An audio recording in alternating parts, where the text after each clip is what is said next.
Today, we're diving into a major development that's caught global attention, a move being described as one of the most surprising political shifts in Europe this year.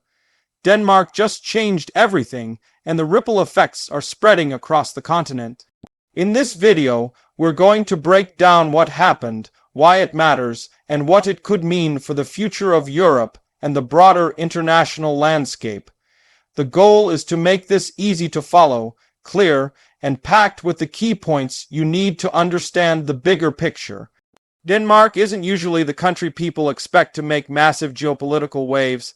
It's known for stability, strong institutions, and a generally predictable approach to policy. But recently, something happened that broke that pattern. Denmark made a series of decisions and policy shifts that challenged long-standing norms within the European Union. It surprised analysts, shocked policymakers, and raised serious questions about where Europe is heading. This wasn't just a minor adjustment. It was a signal that something deeper is changing. The core of this transformation revolves around Denmark's new stance on security, migration, and its position in key international alliances. Denmark has always been aligned with Europe in these areas, but the latest shift shows a more assertive, independent, and sometimes more national, interest-driven approach. Many are calling this a wake-up call for the rest of Europe. Denmark is saying, in effect, that the old rules no longer work and new realities require new strategies. One of the biggest moves Denmark made was redefining its approach to defense and security. For years, Denmark played a consistent role in European defense collaborations, but the latest shift marks a massive step forward. Instead of treating security as a shared obligation, Denmark is now treating it as a top national priority. This didn't come out of nowhere. The global environment is changing rapidly. Military tensions are increasing, geopolitical competition is heating up, and countries across Europe are reassessing their defenses. Denmark took this shift further than most expected. This new direction includes increased defense spending, modernization of military capabilities, and closer cooperation with certain allies outside of Europe. Some observers say this is Denmark preparing for a future where security challenges become even more complex. Others argue it's Denmark sending a message to Europe: take security seriously or be left vulnerable. Either way, it's a historic shift that has left Europe debating how to respond. Another major element of Denmark's decision is its policy on immigration and border control.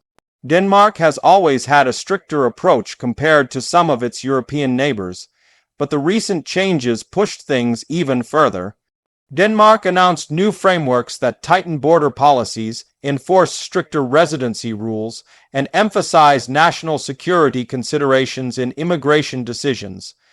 This stunned many European officials who believed member states were moving toward more collective, unified approaches.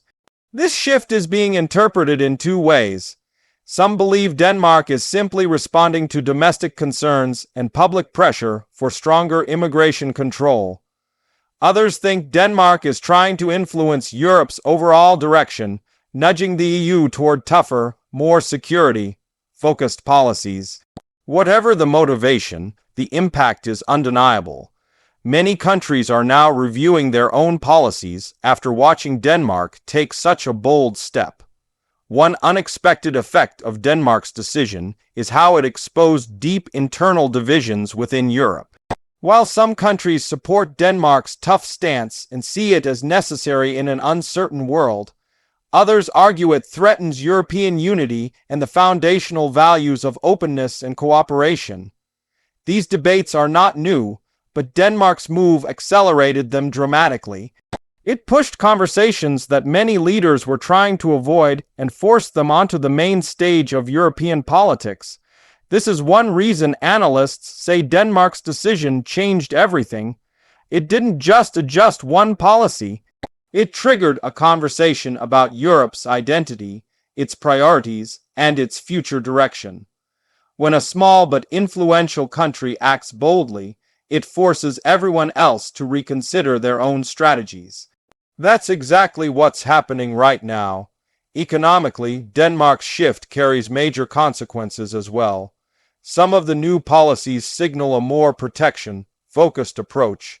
Denmark wants to safeguard key industries, enhance economic resilience, and reduce certain dependencies. Again, this isn't unique to Denmark, but Denmark is doing it more clearly and more publicly than many other countries.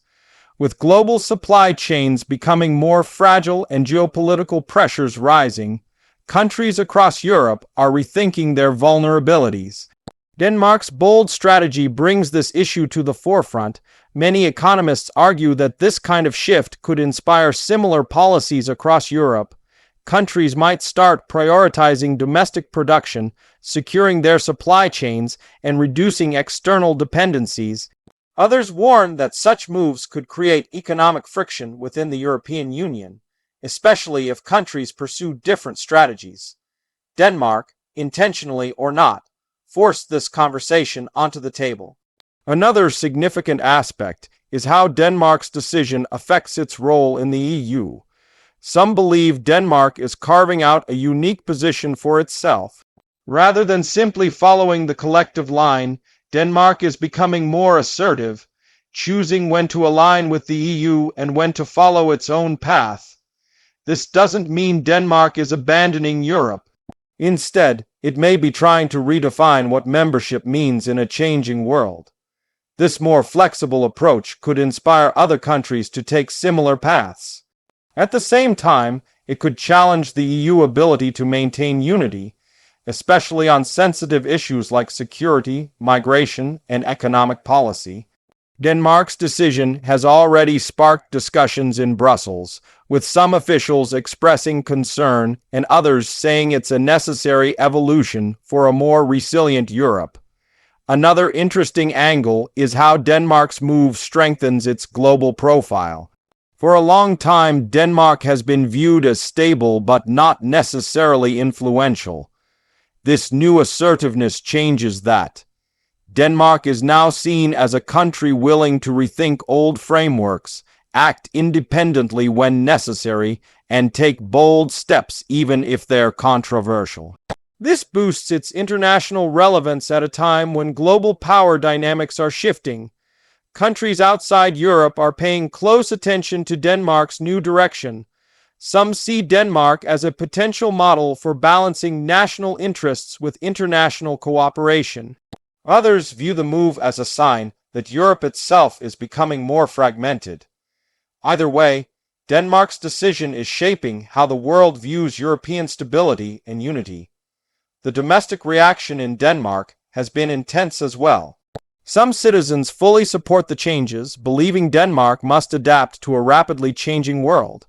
Others worry that the shift could isolate the country or create tension within the EU. Danish leaders, however, stand by their decision. They argue that they're preparing the country for future challenges and that Denmark cannot rely solely on old systems that may no longer work. This tension between national priorities and European unity is one of the defining issues of modern politics. Denmark's decision highlights that conflict more clearly than ever. It forces a difficult but important question. Should countries prioritize collective European strategies or focus more directly on their own needs? Denmark's answer seems clear, and Europe must now respond. The international response has been divided. Some countries quietly support Denmark's strong stance, especially on security and immigration.